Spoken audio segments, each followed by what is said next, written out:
Hello students, good morning everyone. How are you? I am absolutely fine here and hope to you same. Students, it's chemistry for 12th class. And today we will start our new topic that is group 18 elements or also known as zero group elements. तो इनके बारे में हमें बात करनी है, क्या क्या हैं, किस तरह के एलिमेंट्स होते हैं।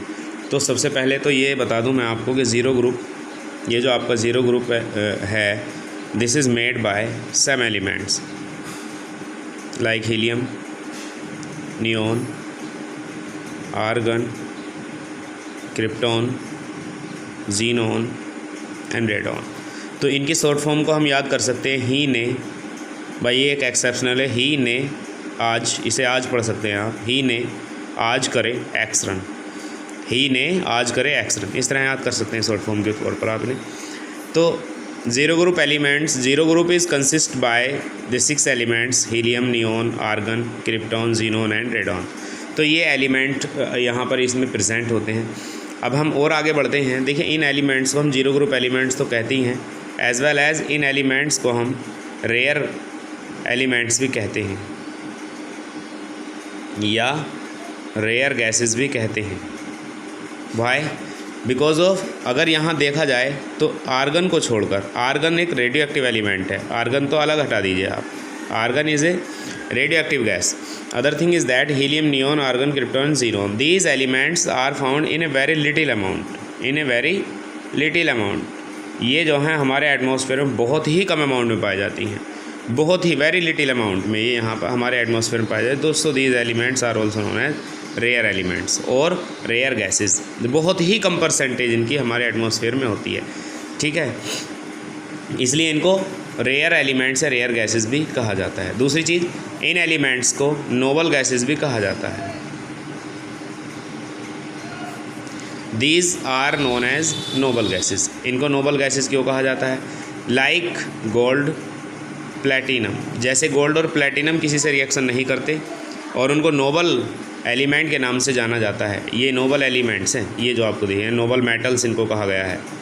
तो ये मतलब ये भी इसी तरह का बिहेवियर शो करती हैं जिस तरह से गोल्ड और प्लेटिनम शो करते हैं। ये भी किसी से रिएक्शन नहीं करते, इनकी रिएक्टिविटी भी बहुत कम होती है। So these gases are also known as noble gases. तो ये बातें हैं कुछ जो आपको जाननी है। अब बात आ जाती है ऑकरेंस की। ऑकरेंस,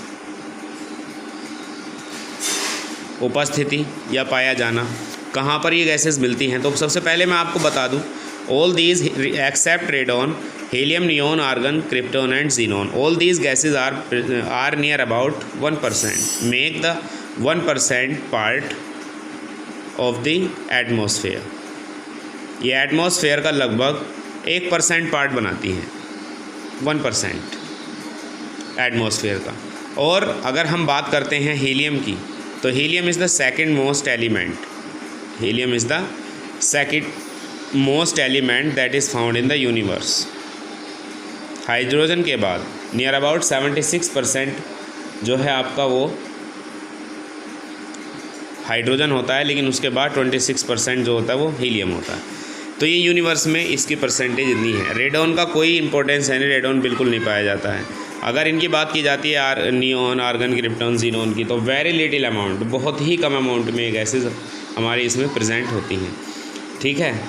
एग्जांपल के तौर पर अगर मैं आपको एक दो गैसेस के बारे में बता दूं, जैसे अगर हमारे अपने एटमॉस्फेयर की बात कर रहे हैं, हम यूनिवर्स की बात नहीं कर रहे, तो हीलियम की अगर परसेंटेज देखी जाए तो 5.24 × 10⁻⁻⁴ ये, ठीक है, इतनी परसेंटेज है इसकी। अब देख सकते हैं आप माइनस की पावर 4 है। और अगर नियोन की बात की जाए तो नियोन भी 1.82 × 10⁻⁻3, चलिए ये थोड़ी ज़्यादा मिलती है हीलियम से। तो इन बहुत ही लिटिल अमाउंट में यहाँ पर प्रेजेंट होती हैं। तो अब इनकी हम प्रॉपर्टीज़ की तरफ चलते हैं इन गैसेस की। तो सबसे पहले नंबर पर मैं आपको इनको बताना चाहता हूँ, दैट इज़ इलेक्ट्रॉनिक कॉन्फ़िगरेशन।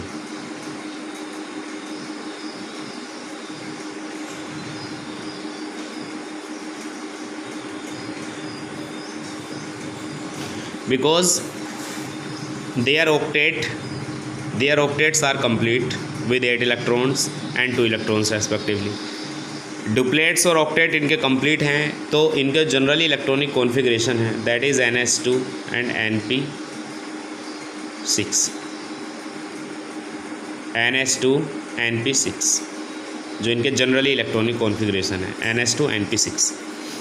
ठीक है, अब हम देखते हैं किस तरह से हम देख लेते हैं helium, neon, argon, krypton, xenon और रेडॉन। मान लीजिए अगर आपको केवल एक ही एलिमेंट का एटॉमिक नंबर पता है, सपोज दैट हीलियम का आपको पता है, तो आप 2 लिखोगे, ये डुप्लीट कंप्लीट है। अब बात आती है नियॉन की, तो नियॉन का किस तरह लिखेंगे, 2 8 यानी 10 इसका हो गया। अब आर्गन का 2 8 8 यानी 18 इसका हो गया। आगे हम बढ़ते हैं क्रिप्टॉन की तरफ, तो 2 8 18 8 कितने हो गए, 10 28 36। जीनॉन पर अगर हम चलते हैं तो 2 8 18 18 8 18 टू 36 एंड 10 46 और 8 आपकी कितने हो गए, 54। और अगर यहाँ रेडॉन की बात करते हैं तो 2 8 18 32 18 8 ये कितने हो गए, दीज आर 86। तो ये इनका इलेक्ट्रॉनिक कॉन्फ़िगरेशन है, देख सकते हैं आप। हीलियम को छोड़ करके, हीलियम का डुप्लेट कंप्लीट है, बाकी ऑल अदर गैसेस का ऑक्टेट कंप्लीट है। 8 electrons are present in the outermost shell. इनकी रिएक्टिविटी ही नहीं है, because of their outermost shells are complete fulfilled, क्योंकि इनका जो आउटर मोस्ट सेल है वो फुलफिल्ड है, फुलफिल्ड देख सकते हैं आप पूरी तरह से, इसलिए रिएक्टिविटी इनकी बहुत ही कम है।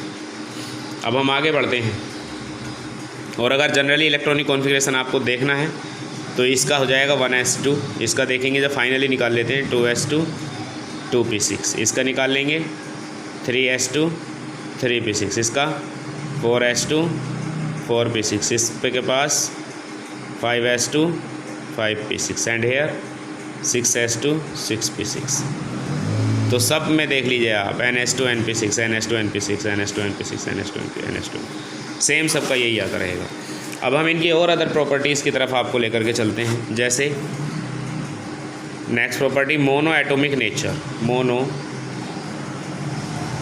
एटॉमिक नेचर, इनका मोनो एटॉमिक नेचर क्यों होता है, आपने सभी को देखा होगा कि मोनो एटॉमिक फॉर्म में पाई जाती हैं, neon, argon, krypton, xenon, radon. ये किसी के साथ मतलब ऐसा नहीं है कि He2 मिले या Ne2 मिले या Ar2 मिले, Ar3 मिले, Kr4 मिले, ऐसा कुछ नहीं है। ये सिंगल मोनो एटॉमिक फॉर्म में ही मिलेंगे, जब अपने इंडिपेंडेंट स्टेट में मिलेंगे तो ये सब के सब इसी फॉर्म में मिलेंगे। ऐसा क्यों है, because of their octet is complete, their octet is complete, or you can say they have stable electronic configuration, इसलिए इनके पास में मोनो एटॉमिक नेचर होता है। किसी भी एलिमेंट से रिएक्शन करना ही नहीं चाहते, रिएक्शन करते ही नहीं हैं, तो ये अकेले ही रह जाते हैं, जैसे हैं बस एज यूजुअल वैसे ही रह जाते हैं। नेक्स्ट प्रॉपर्टी पर आपको लेकर के चलता हूँ मैं, एटॉमिक रेडियस।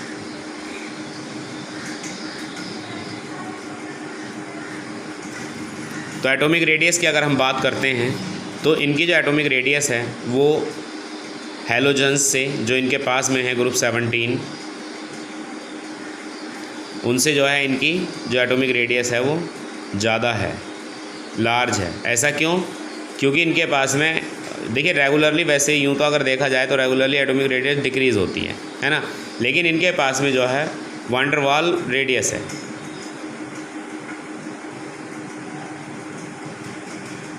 और van der Waals radius is always greater than covalent radius. तो कोवैलेंट रेडियस कहाँ मिलती है, कोवैलेंट रेडियस हैलोजन से मिलती है, नाइट्रोजन फैमिली में मिलती है, ऑक्सीजन फैमिली में मिलती है, सही है ना। तो लेकिन यहाँ पर जो रेडियस है वो वैन डर वाल्स रेडियस है, तो van der Waals radius is always greater. तो इनकी जो एटॉमिक रेडियस होती है वो लार्ज होती है, ज़्यादा होती है। क्यों, क्योंकि इनका जो ऑक्टेट है पूरी तरह से वो कंप्लीट है। ऑक्टेट कंप्लीट होने की वजह से इनका जो है पूरा का पूरा कंप्लीट है, तो मतलब इनके जो साइज़ है एटम का वो रेगुलरली इंक्रीज़ होगा। लेकिन अगर हम डाउन द ग्रुप की बात करते हैं तो डेफिनेटली इंक्रीज़ होगी।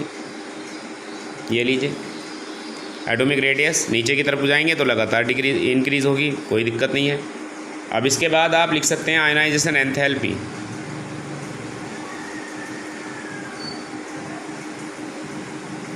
अब इसको आप इस तरीके से रियलाइज़ कर सकते हैं, सपोज दैट ये एक एटम है और ये मान लोगे नियॉन का ही एटम है, ये न्यूक्लियस है। नियॉन में 2 सेल्स हैं, पहली सेल में 2 इलेक्ट्रॉन हैं और सेकंड सेल या जो आपकी आउटर मोस्ट सेल है उसके अंदर 8 इलेक्ट्रॉन्स हैं।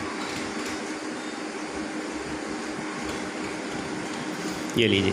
अब एक बात बताइए, जब एटम पूरी तरह से स्टेबल है, स्टेबल फॉर्म में आप एक इलेक्ट्रॉन को यहाँ से रिमूव करना चाहते हैं, तो यहाँ पर जबकि आपको पता है इफेक्टिव न्यूक्लियर चार्ज की वैल्यू भी बहुत ज़्यादा है, मतलब न्यूक्लियस जो है इन इलेक्ट्रॉन को अपनी तरफ को अच्छे से खींचे हुए, सभी इलेक्ट्रॉन को अच्छे से इनको अपनी तरफ को अट्रैक्ट किए हुए, तो आयनाइजेशन एंथैल्पी जो इनकी होगी ना वो बहुत ही ज़्यादा मैक्सिमम होगी। The ionisation enthalpy of zero group elements is higher, greater और मैक्सिमम यू कैन से, बहुत ज़्यादा होती है। रीज़न क्या है? Due to its stable electronic configuration, इसका स्टेबल इलेक्ट्रॉनिक कॉन्फ़िगरेशन होने की वजह से, स्टेबल इलेक्ट्रॉनिक कॉन्फ़िगरेशन देख सकते हैं आप। तो बहुत ज़्यादा एनर्जी यहाँ पर वेस्ट करनी पड़ेगी आपको एक इलेक्ट्रॉन को यहाँ से रिमूव करने के लिए, क्योंकि कंप्लीट है, ज़ैप की वैल्यू ज़्यादा है। अच्छा, अगर हम डाउन द ग्रुप चलते हैं तो जैसे जैसे एटम का जो साइज़ है, एटॉमिक रेडियस जैसे जैसे बढ़ेगी वैसे वैसे इफ़ेक्टिव न्यूक्लियर चार्ज भी, इफ़ेक्टिव न्यूक्लियर चार्ज लगातार डिक्रीज़ होगा, और जब वो डिक्रीज़ होगा तो आयनाइजेशन एंथैल्पी की वैल्यू भी डिक्रीज़ होगी। तो down the group ionisation enthalpy की वैल्यू लगातार डिक्रीज़ होती है इन ज़ीरो ग्रुप एलिमेंट्स। आगे चलते हैं, नया टॉपिक इलेक्ट्रॉन गेन एंथैल्पी।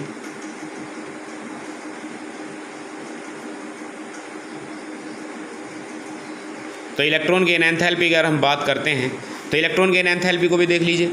यहाँ क्या स्टेबल इलेक्ट्रॉनिक कॉन्फ़िगरेशन है, सबके पास में स्टेबल इलेक्ट्रॉनिक कॉन्फ़िगरेशन है। अब जबकि स्टेबल इलेक्ट्रॉनिक कॉन्फ़िगरेशन है, इसी एटम को देख लीजिए, स्टेबल इलेक्ट्रॉनिक कॉन्फ़िगरेशन है, तो इलेक्ट्रॉन गेन एंथैल्पी क्या, एक और इलेक्ट्रॉन आप एक्स्ट्रा यहाँ पर ऐड कराने चाहते हैं। पहली चीज़ तो आप ये देख लीजिए कि 8 से ज़्यादा इलेक्ट्रॉन आ ही नहीं सकते, तो ये कहिए कि इनकी इलेक्ट्रॉन गेन एंथैल्पी 0 होती है। लेकिन फिर भी अगर आप एक इलेक्ट्रॉन को एंटर करने में कामयाब हुए तो आपको अपनी तरफ से कुछ एनर्जी यहाँ पर देनी पड़ेगी, that is represented with positive sign. तो electron gain enthalpy of zero group elements is always positive, remember this thing, electron gain enthalpy of these elements is positive. और जैसे ही आप डाउन द ग्रुप जाएंगे तो ये जो आपकी इलेक्ट्रॉन गेन एंथैल्पी है वो लेस पॉजिटिव होती चली जाएगी, due to increase in size, इनका साइज़ लगातार इंक्रीज़ होने के। ठीक है, नेक्स्ट चलते हैं, सोल्यूबिलिटी या मेल्टिंग और बॉइलिंग पॉइंट देख लेते हैं। तो लिख दीजिए वेरी लेस, क्यों? Van der Waals force present है, वैन डर वाल्स फोर्स जहाँ पर होता है वहाँ पर मेल्टिंग और बॉइलिंग पॉइंट बहुत ही कम होते हैं, लूज फोर्स है ये। नेक्स्ट सोल्यूबिलिटी देख सकते हैं आप, सोल्यूबिलिटी क्या है? सोल्यूबिलिटी जो है ये सबके सब पार्सली, बहुत ही कम सोल्यूबल है, पार्सली सोल्यूबल है, लेकिन जैसे जैसे डाउन द ग्रुप जाते हैं तो इनकी सोल्यूबिलिटी रेगुलरली इंक्रीज़ होती चली जाती है।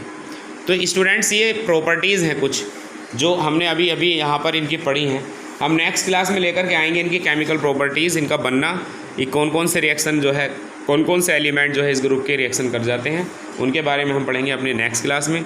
Okay students, thank you and have a nice day, good morning everyone.